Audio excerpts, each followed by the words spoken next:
Welcome to the Trailblazing Texas podcast, where we embark on a journey through our diverse Texas landscapes and breathtaking trails while always engaging with our amazing Texas hiking community. So settle in, tighten up those bootlaces, and get ready for the thrilling tales awaiting for you on this episode.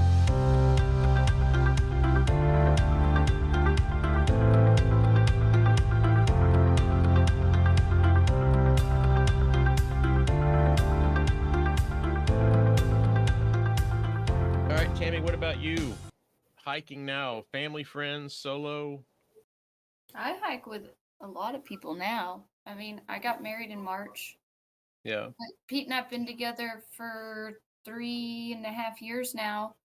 When we got together, one of the things that we thought we had as a common bond was we like to hike. So I took him. I invited him. I hiked with Pete. Yeah, I invited him to go to Lost Mines Trail. Yeah.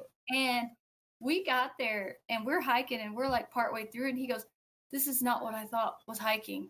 And so his idea of hiking was walking Zilker Park. Yeah. Austin, So it was like culture shock for him. He was like, "Oh, this is hiking, huh?" Yeah. Anyway, after he and I got together, I bought my Jeep. I've got a rooftop tent. He and I go everywhere. We've hiked in Arkansas. We've hiked in, we've off-roaded both. We went through Redbud in, I think, Illinois.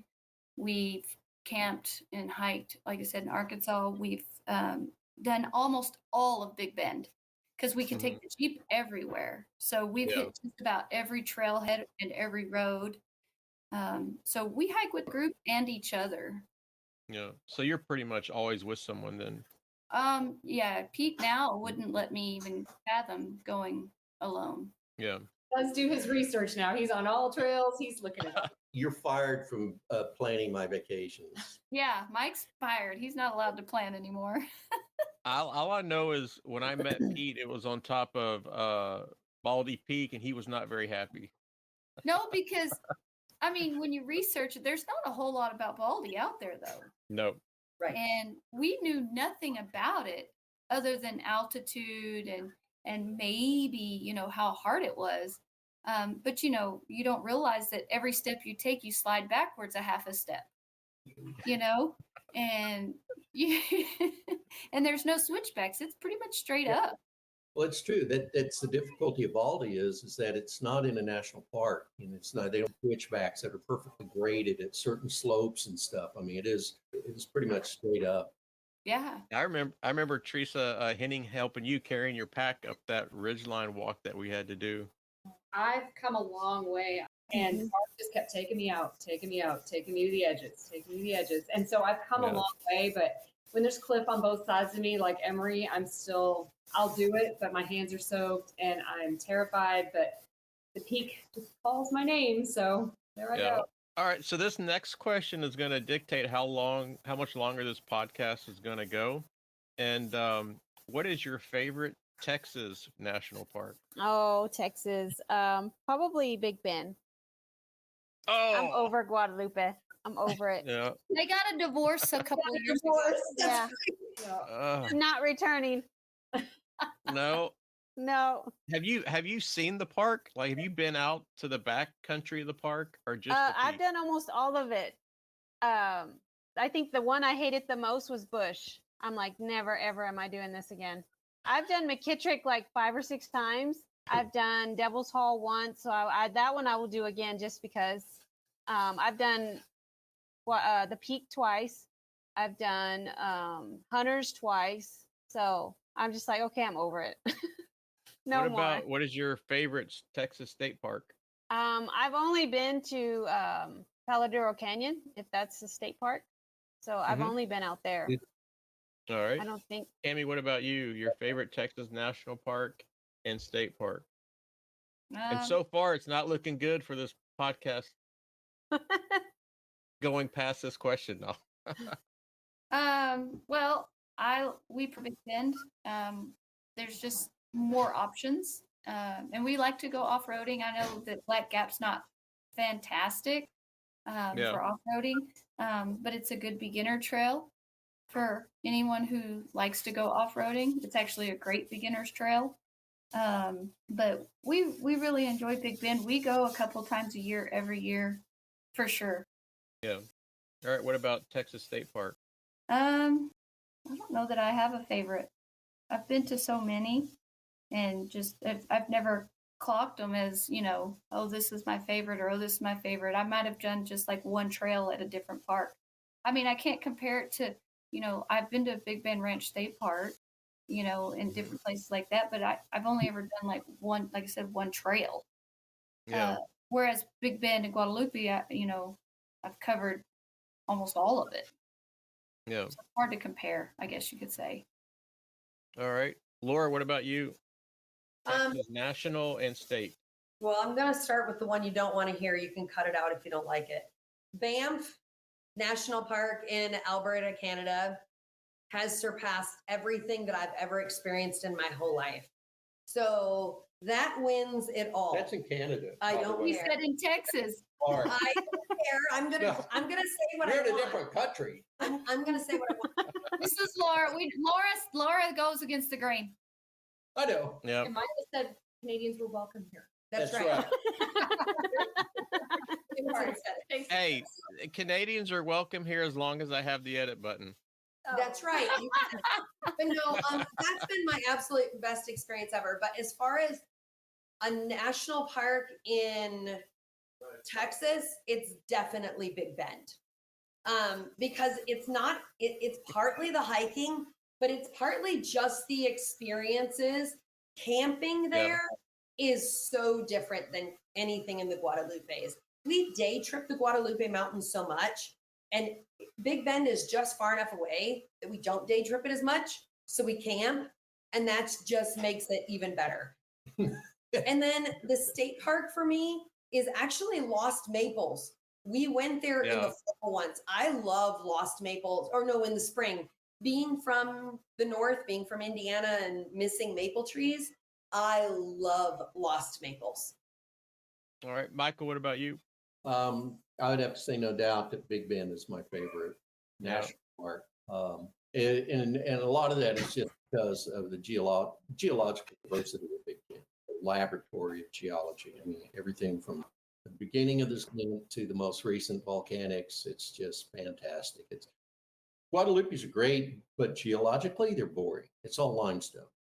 Mm-hmm. You don't look at so much limestone, but in Big Bend, it's so diverse, and the trails and everything are just wonderful. State park, honestly, Jason, I haven't really been to very many state parks. I've done Caprock and I've done Paladuro, and I don't know that I've done any other state parks in the state of Texas. Yeah. Say one of those. Okay. Teresa, what about you? Okay, it's going to probably depend on the time of year, because in the fall, nothing beats the Guadalupes. It's my absolute favorite. I love the fall foliage. It feels like home. It's just beautiful. I love Big Bend because of the camping experience. I love Terlingua. I love the hot springs. I love Lost Mine, and South Rim's one of my favorite views ever in Texas. Yeah. I just like that you can kayak if you wanted to. There's just a lot more to do. But I don't know if anything beats the beauty of McKittrick in the fall. It is pretty. So I agree. Yeah. Yeah, our group, we've started coming, we've done this 2 years. the Halloween hike. Yeah, we started the Halloween hike. And so we haven't decided what we're doing this year, but the Halloween hike is so much fun. First year we did Jason Mask. And last year we did pumpkin heads and wore black. Yeah, we're horrible. Hey, so poor Pete, though, when we did that first Halloween hike, because we showed up and he was like, wait, what are we doing? And he didn't know he was going to be the photographer and all the things. And he's like, okay, wow, this was interesting. So one of our Big Bend hikes this year is going to be on the Dia de los Muertos. We're going to go down. Oh, really? Dia de los Muertos. Yeah. You should come along. We're doing So we're going to do the whole Muerto thing, the makeup and everything, and just camp out and just have a good time.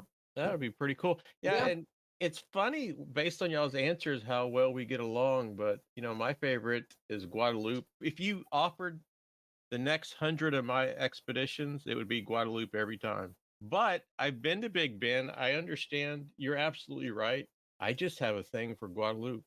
If I go anywhere else, I feel like I'm cheating on her, and it's it's but yeah, I mean, I definitely need to get out. I definitely, Big Bend Ranch State Park. I think I'm, missing out on a lot, but man, I just love Guadalupe. Divorce is always an option. Jennifer can show you how to do it. Yeah. So this weekend we did a night hike up Hunter, and I didn't realize, like, I just forget every time how beautiful it is looking at Guadalupe Peak when the sun rises. Anything I've ever seen.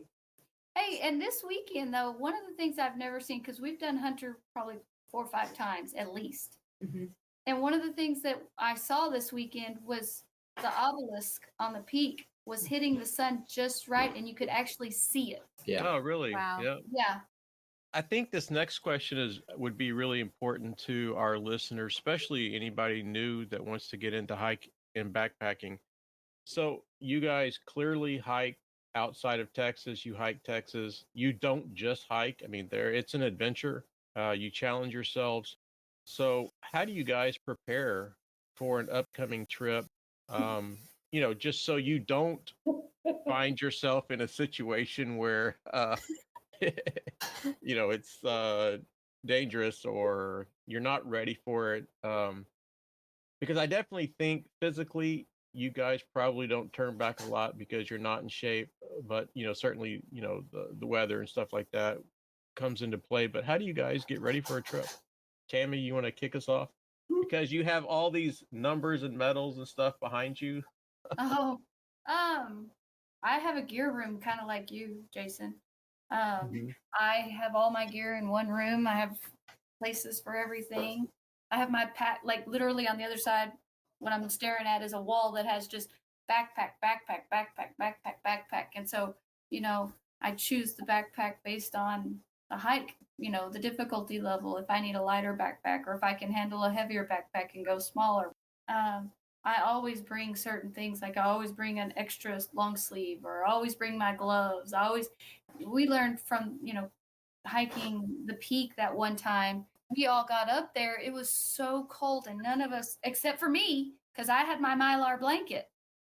Everybody else was freezing without their stuff because nobody had anything, because we didn't realize because we were so new at it, that when you got to the peak, it was like, so much colder.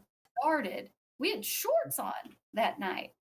And so I always have shorts, pants, long sleeve shirt, short sleeve shirt, sunscreen. I plan for the worst. I will carry extra weight to make sure I have everything. So you're not limited by your gear. What about just being in shape? Well, He's in shape. It's in shape. Yeah, I know. Like you guys work out every day together, so. Yeah, I'd work out. I don't work out with everybody else. I do my own thing. Because I've been a runner for most of my life, which is what most of this stuff is. And I kind of stopped running as much because I started working on strength. One of the things was, especially after I met Mike, he's always like, your legs are what carries you up the mountain. It's not the cardio, it's your legs. And my legs weren't weak by any means, but I started really hitting the gym as far as lifting heavier and getting stronger. And I've noticed a difference that I'm much stronger to get up the mountain. So I do 5 to 6 days a week of weight training. I do cardio 2 to 3 times a week usually. I used to do HIIT with those guys all the time, but I stopped doing that because I wasn't seeing the strength gains. No. I wanted strength gains. I wanted my legs to be stronger going up. So my cardio's gone down just a smidge, but I wouldn't say a ton, No. But I work out 5 to 6 days, sometimes 7 days a week. Okay. Laura, what about you? So yes, I work out all the time. I work out regularly, but as far as actually planning for a trip, I defer to Teresa. I don't know. I text her on my phone and I say, Teresa, what should I bring? And she sends me a list and I pack it. I'd like to tell you I'm lying. I don't want to plan. I just Yeah. want to go and somebody tell me what to wear, what to take, and I'm good to go. And that's what I do. Hey, Teresa, if we take an overnight trip, she will have 3 bags. If we're going to be gone for a week, she'll have 3 bags. I mean, she brings everything she owns. And Lip gloss. She always has lip gloss. Yep. But But no, I don't put a lot of thought into it. I make sure, like, I always have my rain gear. It's always in my pack. Like, I always have an L light. I always have food and stuff like that. But that's just standard. And I really only have 2 packs right now. I haven't switched to ultralight, and I probably won't because I'm not sure I intend on like camping on a trail. I've kind of made up my mind. I want to go in, do my thing, and camp in a tent. I'm good. glad you brought that up though, because I know I bought the same pack that you had when you went up Baldy with us. Oh, the ultralight. I love that pack. And there's a saying both in alpining and in the military that ounces equal pounds and pounds equals pain. Me and Sean went and did Whitney in California. It's the tallest in the lower 48, 14,508. We weighed our packs at the bottom. Mine was 42 pounds, camping overnight. And that is daunting. I mean, it is brutal. I can take the same gear. When I came back, we both made a commitment that we were going to go ultralight. And so I went ultralight, sleeping bags, everything ultralight. If I were to go back and do Whitney, I could take the same everything that I had on Whitney that I took with 42 pounds, and I could do it with 22 and better. I mean, I took the stuff up, my bag, sleeping bag and stuff that I took up Kilimanjaro. It was less than a pound, and it was rated like minus 15 degrees, and I was toasty. In fact, I was hot. I mean, the gear has gotten such advanced now, that you can, that allows you to do that. And so, I mean, depending on how much you hike, and those that are going to listen to this, think about the hikes that you're doing, and think about the weight of the gear, how long you're going to be gone, and stuff like that. And I can only stress to people that, because you get on the Facebook pages and people are always asking, what kind of shoes, what kind of this, what kind of that. Generally, I find that in gear, you get what you pay for. I invest. I do not change on my gear. I will pay top dollar, because if you're going to really high, no. If you're just going to go, once, twice, and then give it up, But if you're going to do it like everybody here, seasoned hikers, and we're not going to quit hiking, So invest in your gear, invest and spend the money on something that you really, truly love to do and plan to do. It'll, I think for us hiking in Texas, and the majority of our hikes are probably in Texas. If you don't, I don't want to say completely focus on going ultralight, but trying to save the weight, because most of our hikes and backpacking trips, they're big water carries. This isn't like California or on the AT where, you're crossing a stream, or Colorado where you're crossing a stream every, mile or so. So you really, if you just not focus on ultralight gear and just grab some gear, and then plus the water carries that we have to do, I mean, you're going to be miserable. Yeah, you are. So that's what really triggered me into, I don't really say counting grams, but counting grams. I mean, like my base weight is right at 10 pounds, a little less depending on, what I'm getting into. But I mean, the water carries have really forced me to really focus on that. Water weighs 8.4 pounds per gallon. So if you're recommended to take a gallon of water, that's eight pounds. I would say, I mean, one of the things I wished I would have known more about before we did Killy was that. Yeah. The weight of stuff, because I didn't realize how much those extra pounds matter. So I had the ultralight pack and things like that, but I didn't go into getting it way, way down there. Then when you have to carry 4 liters of water, and we hiked for 9 days straight, and by the end of the day, day 4 or 5, you don't even want to put your pack on anymore. You know, Yeah. you just don't even realize how much it puts on your body and your shoulders, and you know, to take it off, you're just like, oh gosh, because Well, I mean, it's no harder than Guadalupe Peak. Here we go. yeah, I think Yeah. she'd punch you if yeah. Well, I mean, just saying, like, I'd never thought about the weight of my pack until I'm in Killy, you know, Yeah. and I'm 4 or 5 days into it, and I was like, I wish my pack was lighter. Yeah. Teresa, what about you? How do you prepare for a challenging hike? So I research everything I can. I work out every day. Yeah. I do have the ultralight backpack too. I don't have, I mean, I have, what would you say? We make all the plans. Yeah. Laura drives. We organize our gear for at least a week ahead of time. We share Yeah. what we bring. We arrange food. I mean, there's just a lot of planning. We do a lot of planning. She says we, but really, she does the planning. She does all of it. She does the research and just tells me what I make sure I got to go get. And I make Mhm. sure I go get the things that I need for that trip. Not kidding. But yeah, All right. Teresa's a huge researcher. Yeah. I think like when I know that I'm getting into a challenging hike, you know, I'm not limited by gear. Like I wish I could work out. I wish I would want to work out, but yeah, I can't. I don't want to work out. I don't know why. Well, our workouts really are our social hour. So at night after Yeah. work, we go to the gym, we do HIIT, all our friends are there.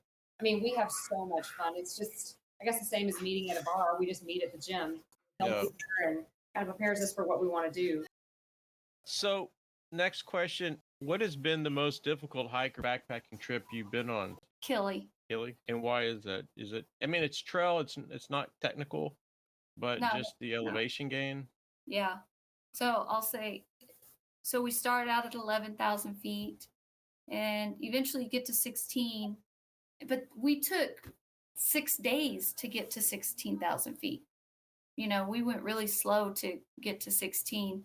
Once we got to 16, that's summit day the next day, and you go 3,000 feet, 16 to 19.3, I think it is, all in one night.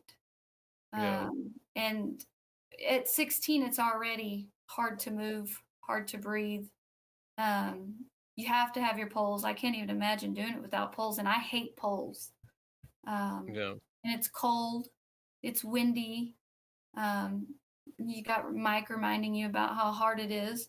But no, I mean, it really was. I'll say when we summited, we got to Gilman's Point. That morning before we started, they take our pulse ox every morning. And I had the best oxygen exchange. Mine was like 96 at 16,000 feet, which is crazy because everybody else was like 60s and 70s. Oh, wow. Yeah. So it was just crazy that I was at 96. I wasn't showing any signs of altitude sickness, nothing. And I did take the Diamox. But when we got to Gilman's Point, which is like 18.5, 18.6, it hit me like a ton of bricks, like just hard and fast. Everybody sat down to eat, and I looked at everybody and I was like, I can't eat. I don't want to eat. Do you want water? I don't want water. I just couldn't get it to. Yeah.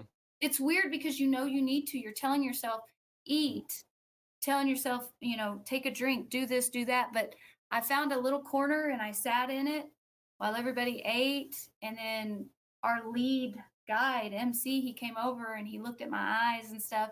And he looked at everybody and said, we're done eating. Even if you're not done, we're done. Let's go. Because he knew that I was getting altitude sickness. It was setting. And he wanted me to summit. So we packed it up quick, and he put me, and Casey was starting to have signs. Angie had signs already, but it hit me hard and fast. So we took off. When we summited, there was a few of us who summited first because we had one gentleman with us that we didn't know the family, the couple, but he was really struggling to get up. So a lot of people stayed back for encouragement and whatnot. But when I got up there, I was like, oh, this is so cool. I was still feeling like not well, but I was fine. Mm-hmm. And I started coughing, and I wasn't thinking nothing of it. I was just checking out the peak, walking around, but I was coughing, but it was like a real like wheezy cough. And as soon as everybody got there, our head guide MC, he heard me cough and he looked at me and he goes, "Get a photo. You have to get off this mountain now." So I go over to the summit and I take my photos. You could tell in the photos I don't feel very good. And literally while I'm taking the photo, I stop breathing. So I stop breathing. I walk over and everybody says I was so calm. Everyone's like, "You were just so calm. You're like not breathing and you're not freaking out." But I walked over, MC hugged me. And while he's hugging me, I whispered, "I can't breathe." And he like grabs my shoulders and pushes me away and goes, "What?" And I just looked at him and I couldn't say it anymore because I was literally going, there was nothing. Nothing was happening. There was no oxygen exchange.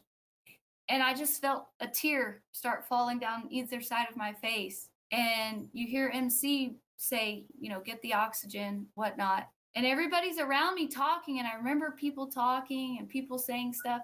And people kept saying, "It'll be okay." And I just remember standing there, just tears rolling down my face. I wasn't freaking out. I wasn't panicking. I just stood there. It was really weird and surreal. They got the oxygen, they got it hooked up. And as soon as the oxygen hit me, I just remember going, "Oh my gosh, oh my gosh, oh my gosh." Jeez. Because I literally stopped breathing. And they sat me there for a little bit, let the oxygen do its thing. Felt so much better. I was scared at that moment. That's when the panic set in. That's when I was like almost like in a freak out moment. I was like, "Oh my God, what just happened? That was just so crazy, And then MC looked at me and he said, "You have to get off the mountain now." And so me and one of the other guides, he put his arm around me and he carried the oxygen and we ran. And when I say ran, they made me run off the mountain. There's a section right when you summit, you going down, you have to scree. I don't think he's ever screed that fast in his life because we had to get from 19 down to 16 we probably did it in a good half hour, 45 minutes. I mean, we ran. Jeez. It was crazy. There were times where he and I almost fell and got hurt because, basically MC said as fast as possible. So we ran. We literally ran. I got down and I didn't have to be on the oxygen once we got to base camp, which was great. But, and I didn't really have any problems after that. I felt bad because we were supposed to camp in the crater, but I couldn't. And they already had our tent set up and everything. And Mike was supposed to camp, but then he didn't because he was worried about me. He didn't know if I made it, if I was okay. Nobody knew, because they don't have radios out there. It's really kind of weird that they don't have some kind of radio system. They hope for a cell phone signal. And so, I summited and I wouldn't say health or anything was a factor, or Diamox, nothing. I talked to MC and he was like, "You might hike it again next year and nothing happens and you won't have any side effects." And it was just crazy because I was up there fine. And the next thing I know, I stopped breathing. Jeez. So, Well, we're glad everything worked out. yeah, it was great. Yeah. Michael, what about you? What's been your toughest hike? Well, no doubt. I would have to also say Kilimanjaro. It's a daunting. It's 19,330 feet. Yeah. And the reason it takes 10 days is because there's 50% less oxygen at that level than there is. Yeah. Now, there's only 21% oxygen in our atmosphere anyway. I don't know if people know. Typically we're breathing 80% nitrogen, but acclimation. Even like when we go do Whitney in 14ers, like when me and Sean we went days ahead of time and we would hike up at Cottonwood Lakes and stuff, which is a little over 11,000.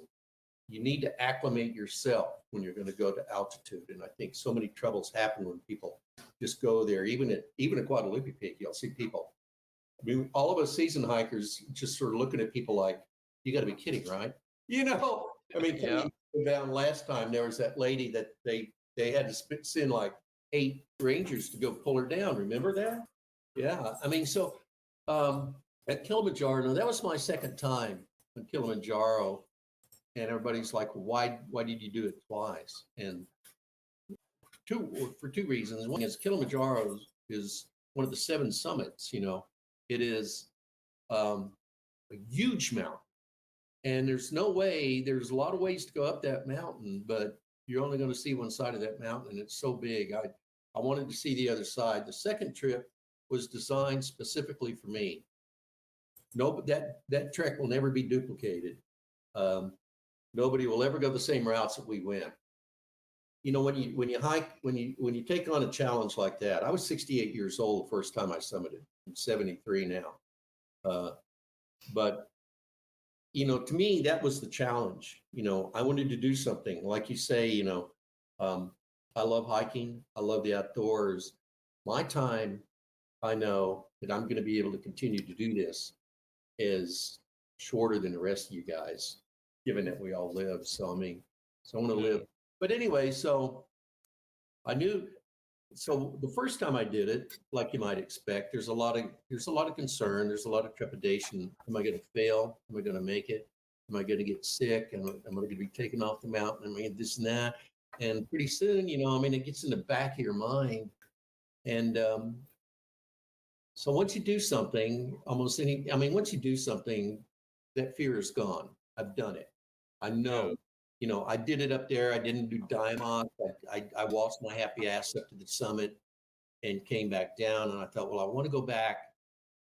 This time, I know I can enjoy the hike more because that fear was behind me and I didn't have that. And so I was able to enjoy the scenery and enjoy just the experience a lot better. And the same crew that took me up the first time, the majority of the same crew that took me up the first time, took me up this time, and so it was a nice homecoming. It was a lot of fun. But then, it was designed, the trek was designed to stay in Crater Camp, which is at 19,000 feet. And the reason I wanted to do that, Everest Base Camp is only at 17,300 something feet. Yeah.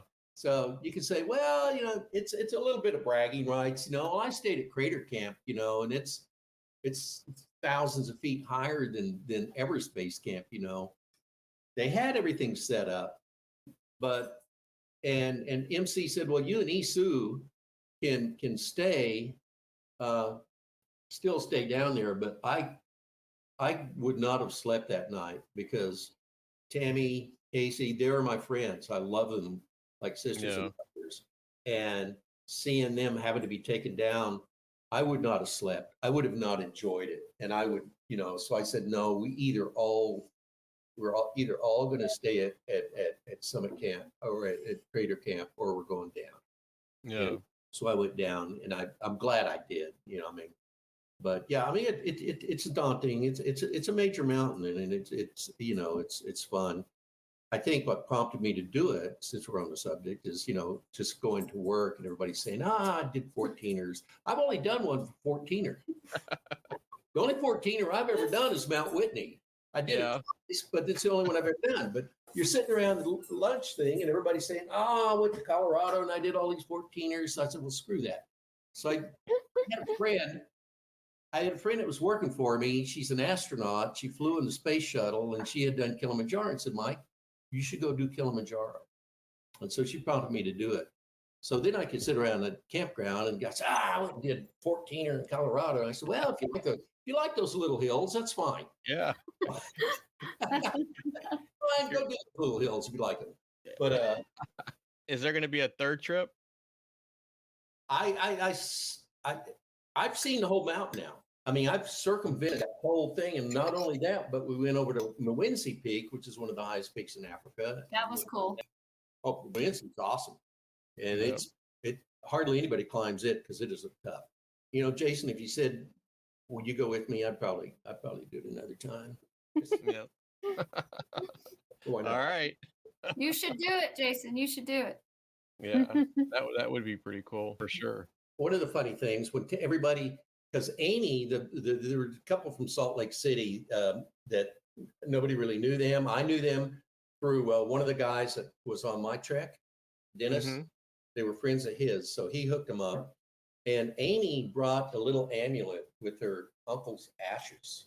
Oh, wow. Kilimanjaro like 20 years earlier, but they informed her that it was against the law to take ashes up and put them on the mountain. And I got to admit that Tammy pulled off the greatest diversion ever. I mean, it was the greatest diversion because I was sitting there over by Tammy and everybody was concentrating on her and who was surrounding her and stuff.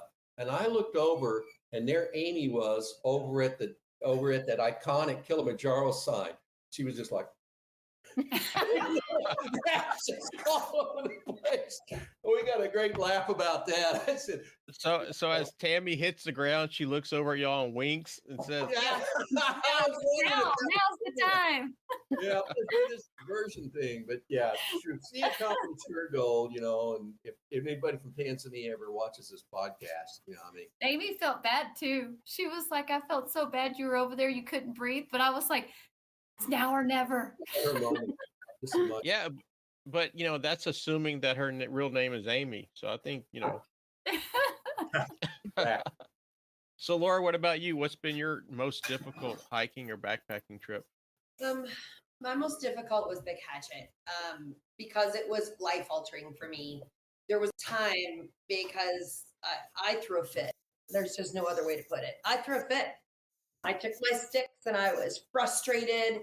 We were climbing and, you know, it was vertical. And so we were going up at about a 40-degree climb and my ankles hurt. And I started to cry. And Sean was just ahead of me and Mike was just behind me. And Teresa, Casey, and Lindsay were up a little bit further. And I said, I can't do this. Every step I go up, I got to come down.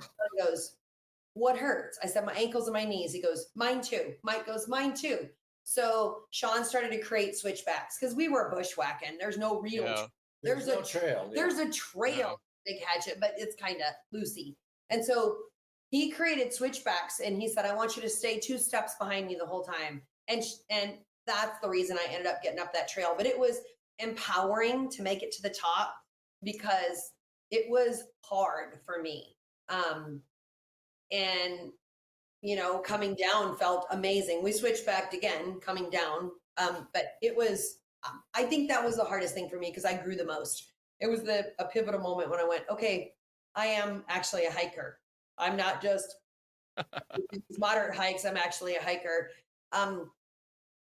The one that was the other most challenging, actually, that I was not successful at was Elbert.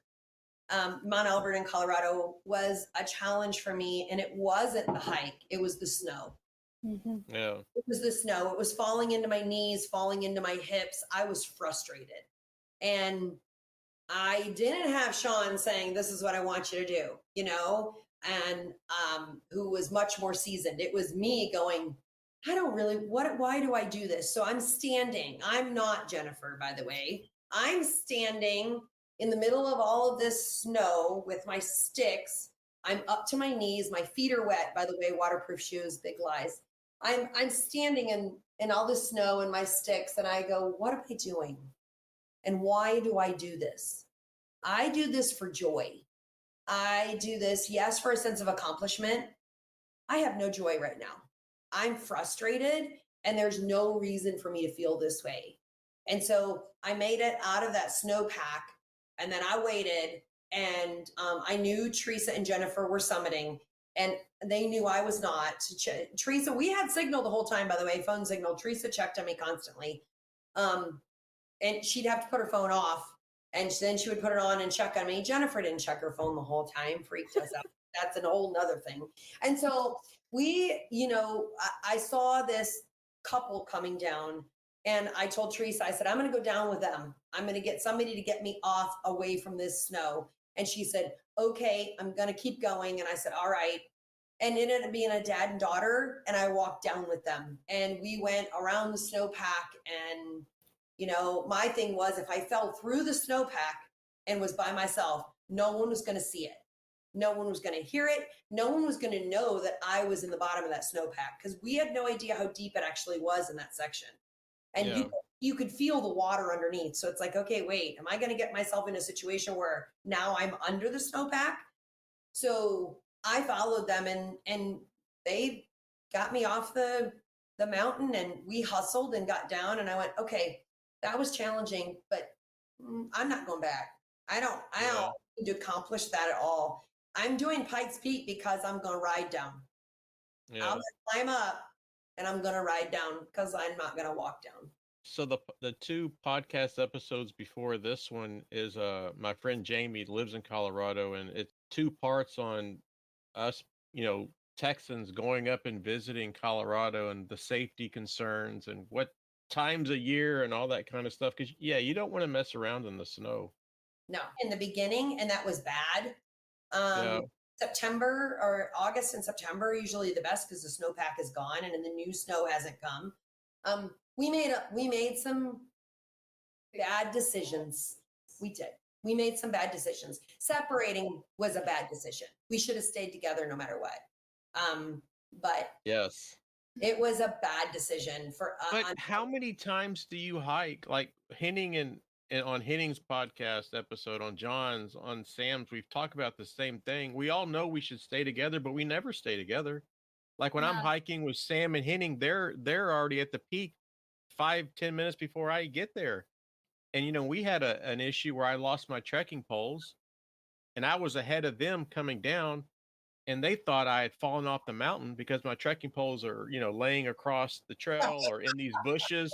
Yeah. And I'm thinking, once I finally realized I lost my trekking poles, I'm like, I'm not hiking all the way up there to get them. I'll just get some new ones.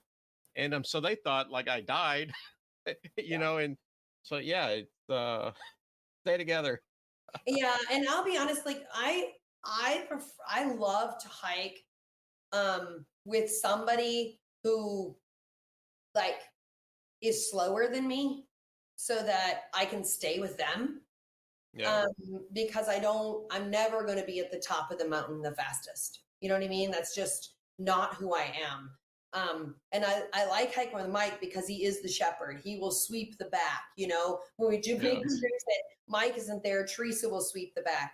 But like, I like when Mike goes because I know that I'm not going to hike alone. You know what I mean? Yeah. But sometimes we just make decisions. We're like, oh, it'll be fine. Sometimes it's not fine. Well, a lot of times it's not fine. I mean, we read about it all the time. Exactly. Crazy things can happen. And so whether you have a weapon with you or not, how fast can you get it out if an animal's coming at you, Yeah. that kind of thing. Yeah. So. I was in Rainier and it was snow with my friend John. He should be a guide. And, I have the ice axe, the micro spikes, and we were heading up to the mere snowfields. And I turned around just because I couldn't focus. We're on this incline and I'm kicking in steps. I'm using the ice axe and, he's behind me teaching me, or maybe a little bit ahead of me. And I just couldn't focus. And, then he's talking about, we need to get through this part quick because you see those cracks in the snow. And now we're talking avalanche. Before we hiked, he goes, don't walk next to the trees because you can fall through. He goes, he has a big rip on his puffy jacket where his ice axe stabbed into him when he fell through one of those, I don't know what they call them, but the snow is 15, 20, 30 feet tall and you just fall, you walk next to the tree and it's not stable and you just fall through and die. Yeah. And luckily his ice axe stuck into his chest and kept him from falling through. And I'm just like, oh my God, what avalanche, death? What do you get me I'm into? turning around. Yeah, I had to because I didn't know enough to be scared, I don't think. But yeah, I mean, I just couldn't focus on what I needed to do. So yeah, we turned around. And he was very supportive. Teresa, what about you? What's been your most dangerous, sketchy hiking trip? Definitely Mount Elbert. The three of us got separated. We did probably everything wrong that you could do wrong. We split our supplies. I didn't have a weapon. I had lip gloss. I did not have a portable charger. We split our stuff. And so once you didn't have a charger? I did not. Mine came in the mail the day after we left for Colorado. So, but someone else in the group had one and I was just going to use theirs. Well, Jennifer and I went ahead, but I started having altitude issues like I always do. And so I told her, I'm going to go ahead and summit really quick and get down below the tree line. I've got to get a little bit lower. Well, once I got to the tree line, it was starting to get a little shadowy, a little darker, and I saw a large animal go across the trail in front of me. And so I backed up. I called Laura and I'm like, my phone's probably at 20%. I have no weapon. There's an animal. So I went back down the trail and I played AC/DC, and bears it. And it looked like a coyote standing on the trail in front of me. It was just staring at me. So I backed up again, went above the tree line, starting to freak out a little bit. Cried, called Laura, thought that was probably my last call. And then she said, find the next couple, find someone coming down, because I was dry heaving. I just wasn't feeling good. I knew there's an animal up ahead on the trail. So this couple, I could see them really high up in the snow. And once they got down to me, I asked them if I could kind of tailgate behind them to get a little lower so I could feel a little bit better. So they allowed me to do that. And I felt horrible leaving Jennifer, but I just could not. I just knew I had to get lower. And so that was probably the most scared I've been in my life. Just, I felt so bad. I had no weapon. Well, come to find out, Jennifer had tucked a chicken salad in my backpack because I liked it so much. Well, after climbing, it had exploded in my backpack. So I was probably like a walking snack for everything on the trail. So we know now to just split, the big stuff like the stove, the tent, but we need to all have our own stuff. Yeah. We just never expected to separate, and it just happened. So but I'm still glad I summited. I learned a lot. And then Jennifer made us a little worried at the bottom. I got down to the bottom, no sign of Jennifer. I probably get down about 4:30. Yeah, I got it about 4 actually. About 4. I got in at 12:30. I made it back like I was like with the whole tree line thing. I got back to the car at 12:30 and was on the phone on and off with her and her mom, and because her mom's calling me. And then very little conversation with sweet Jennifer. She's her own. I'm just having a good time taking pictures. So we had, when she got in at 4, we walked back in. We put sandals on. Our feet hurt that bad. So we put sandals on and we walked back in about a mile to an area before we would have to climb in regular hiking shoes. And when we did that, we waited for Jennifer. I said, okay, we knew that search and rescue was coming. If we did not text them, we had a plan with them that search and rescue, if we didn't text them by 7:00, they were coming to find us. And I said, okay, I'm giving Jennifer till 6:25. And it got to be 6:25. She goes, let's do 6:30. I said, okay, it got to be 6:30. I said, 6:33. I'm calling search and rescue at 6:33. No one has come down. And we would see people come down and we would say, or like cross, let us know if you see this person, blah, blah. Okay, no one would see anything. No one saw Jennifer. Jennifer saw no one. It was so bizarre. It was. And at 6:33, she saw no one and no one saw Jennifer.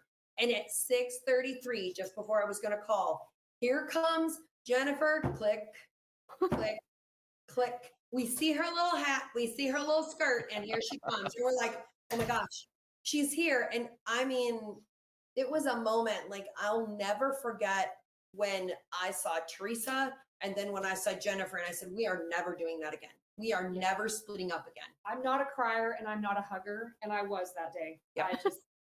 I just collapsed when I saw Laura. Yeah. It was terrifying up there by yourself. Man. Mm-hmm. And Jennifer, so I guess that's your hardest, huh? No. No? No. What do you got? And that wraps up another exciting episode of the Trailblazing Texas podcast. We hope you enjoyed the episode today, and stay tuned for our next episode where we will pick back up where we left off and guarantee to uncover many more hiking gems and share many more tips to enhance your experience on the trail. Until then, happy trails and happy hiking.